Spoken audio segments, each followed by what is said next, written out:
नमो तस्स भगवतो। साथियों, जय संत गाडगे, जय भीम। मैं डॉक्टर हरिश्चंद्रा अब हूँ। मैं जेएनयू में खड़ा हूँ इस समय। जवाहरलाल नेहरू विश्वविद्यालय विश्व का, खासकर भारत का तो सबसे ज़्यादा और विश्व में माना जाना विश्वविद्यालय है जो ह्यूमैनिटीज़, खासकर मानविकी विषयों पर बहुत ज़्यादा ध्यान देता है। मैंने भी अंतर्राष्ट्रीय संबंध यानी अंतर्राष्ट्रीय राजनीति पर मैंने यहीं से पीएचडी किया। मैंने ह्यूमन राइट में यानी मानवाधिकार पर मैंने अपना एमफिल किया और पीएचडी किया इंटरनेशनल पॉलिटिक्स में। मैं इसके पहले का अगर देखूँ कि मैं लखनऊ विश्वविद्यालय का छात्र रहा। एमए मैंने लखनऊ यूनिवर्सिटी से किया, वहीं से जेआरएफ किया। उसके पहले मैंने ग्रेजुएशन वहीं से किया था। उसके पहले मैं एक छोटे से कॉलेज स्कूल से मैंने इंटर किया और हाई स्कूल किया। उसके पहले अगर और जाएँ हम अपने गाँव की तरफ तो नदी पार करके मैंने क्लास 6 से 8 तक मैंने नदी पार करके गया, पैदल जाता था। और उसके पहले जब देखें तो हम गाँव से पैदल बिना चप्पल और मतलब कपड़े अच्छे नहीं होते थे मेरे पास, लेकिन उसके बावजूद भी मैं अपने गांव से बहुत दूर तक पढ़ने जाता था। अपने उसका प्राथमिक विद्यालय से पढ़ा। अक्सर समाज में हमारे समाज के लोग यही, धोबी समाज के लोग अक्सर यही दावा करते हैं कि हमारे पास रिसोर्सेज नहीं हैं। साथियों, मैं आपको बता देना चाहता हूं कि मैं ऐसे घर से बिलोंग करता हूं जिसके माता पिता बिल्कुल पढ़े नहीं, कभी वो लोग स्कूल नहीं गए। लेकिन जब मैं अपने गाँव में खेत में काम करता था, हंसिया से गेहूँ काटता था, जब जंगल में लकड़ी काटता था और तालाब में लकड़ी करने जाता था, तालाब में पिंडोर यानी मिट्टी काट ढोने जाता था, तो वहाँ पर कभी कभी हवाई जहाज़ निकलता था। तो मेरे सपने होते थे कि मैं इस हवाई जहाज़ पे आखिर क्यों नहीं बैठ सकता, क्योंकि मेरे पास और सपनों के अलावा कुछ था नहीं। मैं सपने देखता था, फिल्में देखता था, फिल्मों में अच्छे अच्छे सीन आते थे तो मैं उनके कल्पना करता था कि मैं ये जीवन क्यों नहीं जी पा रहा हूँ। मेरे पास लग्जरी गाड़ियाँ क्यों नहीं हैं, मेरे पास अच्छे कपड़े क्यों नहीं हैं, मैं अंग्रेजी क्यों नहीं बोल सकता हूँ। तो यानी कि मैंने वो इमेजिनेशन जो बनाई, आज मैं उसके लगभग 40 साल के बाद मैं आपको ये दर्शन दिखा रहा हूँ। यानी कि एक ऐसा समय था हमारे गांव में, मैं सुबह सुबह काम होता था गोबर उठाना, गोबर उठा करके कभी कभी कपड़े धोने भी नदी पर जाना पड़ता था। वो 4 बजे उठकर ठंडा पानी होता था, पाटे पर कपड़े धोने होते थे। जिस गली से निकलता था उस गली में अक्सर क्या होता था कि छत्री और ब्राह्मण और अन्य जातियाँ दूर से कहती थी देखो धोबी जा रहा है, धोबी जा रहा है। वो पिंडोर टिपकता, वो लेंडी की जो रहू होती थी वो टपकती हुई जाती थी। किस तरह से मतलब मैंने संघर्ष किया। मैं ये बात इसलिए आपको बताना चाहता हूँ कि साथियों कि अक्सर हमारे समाज के लोग एक बहुत बड़ा रोना रोते हैं कि हम पढ़े लिखे नहीं हैं, हमारे पास पैसा नहीं है, हमारे घर में ये नहीं है, हमारे घर में वो नहीं है। सिंपल सी बात मैं बताना चाहता हूँ, मैं आहत हूँ आप सबकी मतलब नज़रिए से। मैं देखता हूँ कि आप लोग सब लोग अंधविश्वास के घेरे में बन चुके हैं और आपने एक सपना निश्चित कर दिया है कि हमारी यही ज़िंदगी है। लेकिन साथियों ऐसी लाइफ नहीं होती है। अगर आप सपने दिखाएं, अगर सपने आप नहीं देख सकते तो अपने बच्चों को दिखाएं, अपने छोटे भाइयों को दिखाएं, अपने आसपास के लोगों को दिखाएं।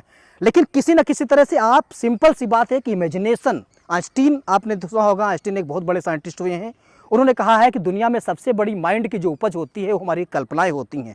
अगर आप कल्पना कर सकते हैं तो आप एक आध दिन साकार भी कर सकते हैं। तो अपने धोबी समाज के भाइयों से मैं हाथ जोड़कर प्रार्थना करता हूं कि आप सब लोग अपने घर के बच्चों को सपने दिखाना शुरू करिए।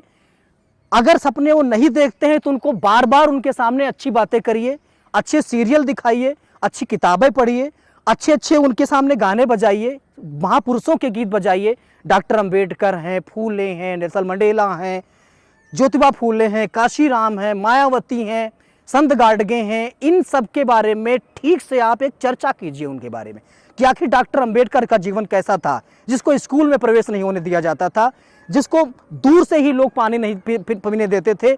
आखिर वो व्यक्ति कैसे पढ़ गया, आखिर उसके अंदर जुनून कहाँ से आया। क्या आप लोगों को जब गांव में सताया जाता है, जब हमारी बहन बेटियों के रेप होते हैं, जब हमारी बहन बेटियां एक लेकर के किस तरह से कपड़े की गठरी लेकर के दूसरों के घरों में देने जाती हैं, लोग उनको घूर रहे होते हैं, लोग उनको किस तरह से निहार रहे होते हैं, हमारी बहन बेटियां उनकी शिकार हो जाती हैं, क्या आप लोगों को दया नहीं आती?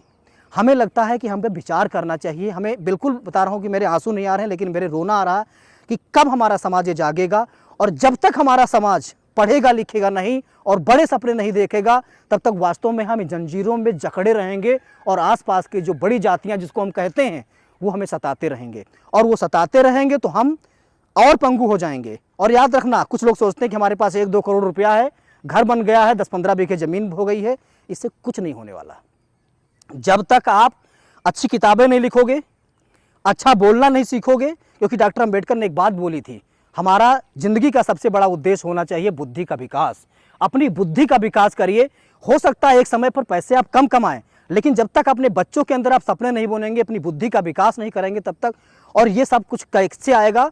हमें राजनैतिक रूप से, हमें आसपास के लोग, अपने देखो टीवी चल रही है उसमें न्यूज़पेपर उसमें न्यूज़ सुनिए, रेडियो चल रहा है उसमें न्यूज़ सुनिए, हमारे महापुरुष की जयंती मनाई जा रही, वहाँ जाइए, उनके जीवन दर्शन को समझिए। और खासकर मैं हाथ जोड़ रहा हूँ अपनी बहन और माताओं और हमारे आसपास की जो माताएं बहनें हैं अपने घरों की, इनसे कहना चाहूँगा कि आप लोग प्लीज़ अपने घर के पुरुषों से कहिए कि लोग जाएं पब्लिक में और महापुरुषों की कहानियाँ सुने, महापुरुषों की गाथाएं सुने, महापुरुषों के संघर्ष को समझें। जब तक ये संघर्ष नहीं देखेंगे, संघर्ष नहीं सुनेंगे, हम लोग सिंपल रोटी में राशन मिलता रहेगा, हम लोग खुश रहेंगे। काशीराम जैसे कहा करते थे कि हमें राशन नहीं, हमको क्या चाहिए? शासन चाहिए। शासन हमें कहाँ से मिलेगा? जब तक हम राजनीतिक रूप से परिपक्व नहीं होंगे, हमारी समझ ही नहीं बनती कि हम सरकार कैसे बनती है, सरकार कैसे बिगड़ती है, पंचायत का चुनाव कैसे लड़ा जाता है, राजनीति में हम कैसे अपनी रिप्रेजेंटेशन पाए। आपको पता है कि इस देश के अंदर पार्लियामेंट सबसे बड़ी पंचायत है। इस साल 543 पार्लियामेंट के मेंबर्स का चुनाव होता है, एक भी हमारी समाज का व्यक्ति चुन करके नहीं आता है पार्लियामेंट में। जब जहां कानून बनता है, जहां व्यवस्था बन रही है, जहां रूल बन रहा है, वहां अगर हमारे समाज के लोग नहीं हैं तो इसका जिम्मेदार कौन है? हम लोग आपस में एक नहीं हैं। हम कहते हैं अवैमनस्यता हर समाज में होती है, लेकिन ध्यान रखिए, जब भी हमें देखना है कि कोशिश ये करनी है बेसिकली कि जब भी हमें शासन व्यवस्था में, यानी कि राजनीतिक व्यवस्था में, सामाजिक व्यवस्था में, आपको बता दो, कुछ लोग कहते हैं कि हमें अपर कास्ट बहुत रेस्पेक्ट देता है, हम अपर कास्ट के साथ खाना खा लेते हैं, हम अपर कास्ट के साथ शादी कर लेते हैं। 1-2% लोगों को छोड़ दीजिए। आज भी अगर कोई धोबी बहन की इज्जत समाज में अगर उड़ाई जाती है तो बेइज्जती हमारे सब लोगों की होती, चाहे वो IAS ऑफिसर हो और चाहे वो विधायक हो। ध्यान रखना, कहा यही जाता है कि धोबी समाज की लड़की के साथ अत्याचार हो गया। आपको पता है ज्योति एक लड़की थी दिल्ली में, उसकी 2000 लगभग 12 या 13 की बात है, मुझे एग्जैक्ट डेट नहीं याद है, मतलब 2019 की बात है। उसके साथ एक लड़के से वो कुछ अफेयर था, उसके बाद में उसकी हत्या की जाती है। पूरे देश में धोबी समाज के नाम बदनाम होता है। यानी कि ये समाज के लोग ऐसे ही होते हैं, यानी इन समाज के लोग अपने आप को प्रोटेक्ट नहीं कर पाते हैं। दूसरी बात क्या है कि हमारे समाज में जो खाने पीने वाले, जैसे शराब पीना है, मांस खाना है, मदिरा पीना है, थोड़ा इस पर हम लोग नियंत्रण करें। हम पैसे को सेव करें, सामाजिक कार्यों में लगाएं, अच्छे कपड़े पहने। मैं नहीं कह रहा हूँ कि बिल्कुल ख़त्म कर दीजिए, लेकिन अपना खाइए। लेकिन जो बदनामी सहते हैं कि शराब पीते हैं, शराब पी करके लोग इधर उधर की बातें करते हैं, और तब लोग आपकी जिम्मेदारियां जो हैं वो जिम्मेदार नहीं समझते हैं।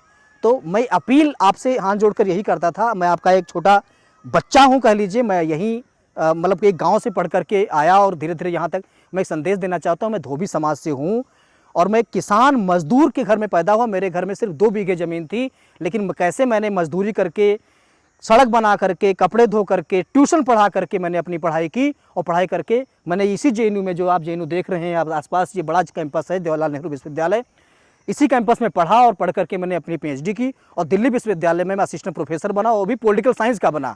पॉलिटिकल साइंस का मैं इसलिए बना क्योंकि पॉलिटिक्स को मैं समझना चाहता था। क्योंकि अक्सर मैं जब गाय चराने जाता था अपने गाँव में तो लोग कहा करते थे कि सरकार गिर गई। अब मैं विचार करता था सरकार कैसे गिर जाती है। मैंने बचपन में यही सपना देखा था कि मैं जरूर पढ़ूंगा जीवन में कि सरकारें कैसे बनती हैं और कैसे बिगड़ती हैं। और आज समझ लीजिए कि मैं राजनीति विज्ञान का ही प्रोफेसर हूँ, यानी आप अंतर्राष्ट्रीय राजनीति का ही प्रोफेसर बना। तो मैं अपने भाइयों से, छोटे भाइयों से, बच्चों से, बहन माताओं से, बेटियों से, सभी से गुजारिश करना चाहूँगा कि आप सभी लोग अपने बच्चों को पढ़ाएं, कम कपड़े पहने, कम खाना खाएं, कम पार्टियां करें, कम ऐशो आराम की ज़िंदगी जिएं, लेकिन पढ़ें और राजनीतिक भागीदारी की लड़ाई लड़ें। आपको बता दूं, नई समाज इस देश के अंदर कर्पूरी ठाकुर एक मुख्यमंत्री दे चुका है, चमार समाज मुख्यमंत्री दे चुका है मायावती, ठाकुर समाज राजनाथ सिंह जैसा नेता चुका, तेली समाज प्रधानमंत्री दे चुका है मोदी जैसा। यानी कि हमारी धोबी समाज की जाति क्या कर रही है, जिसका इतना परसेंटेज है, जो कि नालों में, तालाबों में, जंगलों में क्या क्या नहीं किया, कपड़े धोए, पूरे देश की सेवा की, पूरे देश के समाज को हमेशा सफाई करता रहा।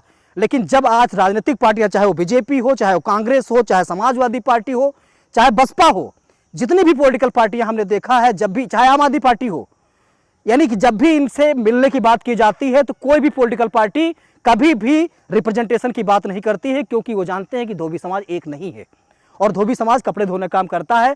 और हमारे पर जो इनकी हेय दृष्टि है तो जब तक हमारा समाज जागरूक नहीं होगा, शिक्षित नहीं होगा, एकीकृत नहीं होगा, चेतनाशील नहीं होगा, संघर्षशील नहीं होगा, क्रांतिकारी नहीं बनेगा, तब तक ये लोग हमको सत्ता में भागीदारी नहीं देंगे। और जब तक सत्ता में भागीदारी नहीं लेंगे, तब तक अगर एक दो प्रोफेसर विश्वविद्यालय में पढ़ाने आ भी जाते हैं, तब यहाँ पर कोई बहुत बड़ा रेस्पेक्ट नहीं मिल जाता है हम लोगों को। ध्यान रखना, यहाँ पर भी अभी हे दृष्टि से देखा जाता है। अगर विद्यार्थी को पता चल जाता है कि हम धोबी कास्ट के हैं, तो उसका नजरिया हमारे प्रति हे दृष्टि का हो जाता है।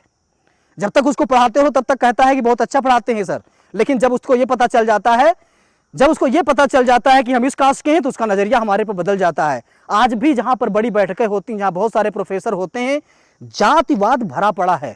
लोगों का नजरिया, लोग नरेटिव चेंज कर देते हैं, लोग आपको मजाक उड़ाते हैं, लोग आपकी इंसल्ट करते हैं। तो भाइयों बहनों माताओं, मैं आप सबसे यही रिक्वेस्ट करने एक बार गुजारिश करना चाहता था इस चैनल के माध्यम से कि आप लोग अपने बच्चों को पढ़ाइए और एक हो जाइए। छोटी मोटी जो दिक्कतें हैं, कोशिश करें कि सबसे पहले हमें डॉक्टर अंबेडकर को पढ़ें, काशीराम को पढ़ें, संत गाडगे के विचार को समझें। और एक बात और, लोग बहुत सारे लोग हैं जो कि ये बहाना बनाते रहते हैं कि हम पढ़े लिखे नहीं हैं। आपके पास कान है ना, आँख है ना, जीभ है, त्वचा है, यानी कि आपके पास इंद्रियां तो हैं। जब इंद्रियां हैं तो गाडगे बाबा ने साफ साफ कहा, गाडगे बाबा को दर्शन को समझेंगे, उसने कहा जरूरी नहीं कि आप किताबी ज्ञानी हो, आपको आसपास खाते हो तो स्वाद मिलता है ना, कुछ बोला जाता सुनाई देता है ना, जब कोई कुछ बोलता है बुरी भाषा तो आपको बुरा लगता है ना, इसका मतलब आप पढ़े लिखे हो, सेंसिटाइज हो। आप समझो कि आखिर हमें वो रेस्पेक्ट क्यों नहीं मिल पा रहा जो रेस्पेक्ट अदर पार्टियों को मिला। आखिर आज तक अपना मुख्यमंत्री क्यों नहीं बना पाए, हम एमपीज क्यों नहीं बना पाते हैं। हर पार्टियां हर जातियों से मिलकर बात करने जाती हैं। अभी आपने देखा होगा, एक पार्टी है मांझी, एक जाति है, उसके जाति को उड़ीसा मुख्यमंत्री बनाया जाता है। उत्तर प्रदेश, यहाँ बिहार में एक जाति है मुसहर जाति, उसके जाति के लोगों को मिनिस्टर बनाया जाता है, जबकि वो कम संख्या में है हमसे। लेकिन धोबी समाज की जनसंख्या इतनी ज़्यादा है, लेकिन बावजूद भी कोई भी पार्टी, बता रहा हूँ, इस इलेक्शन में मैंने कई पार्टियों से मिलने की कोशिश की और कम से कम 18-20 संगठन मिलने की कोशिश कर रहे थे। ना तो बीजेपी के लोग मिले, ना तो कांग्रेस के लोग मिले, ना बसपा के लोग मिले, और ना किसी और पॉलिटिकल पार्टी, आम आदमी पार्टी के लोग मिले। मिलते नहीं हैं क्योंकि वो जानते हैं कि तुम्हारा काम कपड़े धोना है।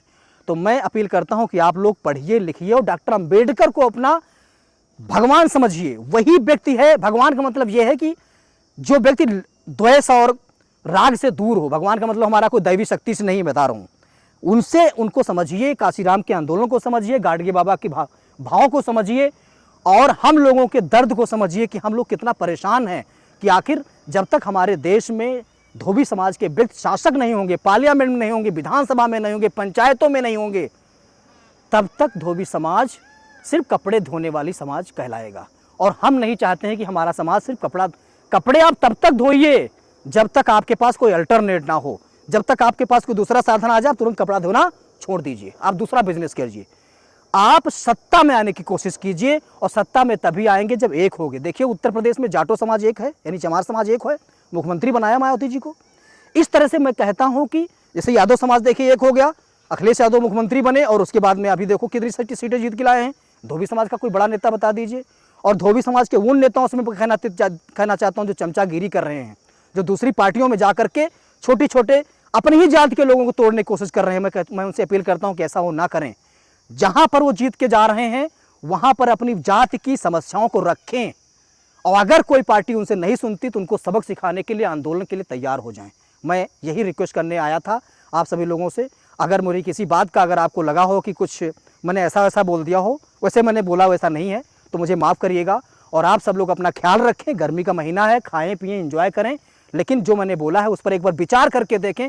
मैं नहीं कह रहा हूँ कि यही करिए, लेकिन एक बार सोच के देखिए कि क्या वास्तव में ये हो सकता है। बहुत बहुत धन्यवाद। जय संत गाडगे।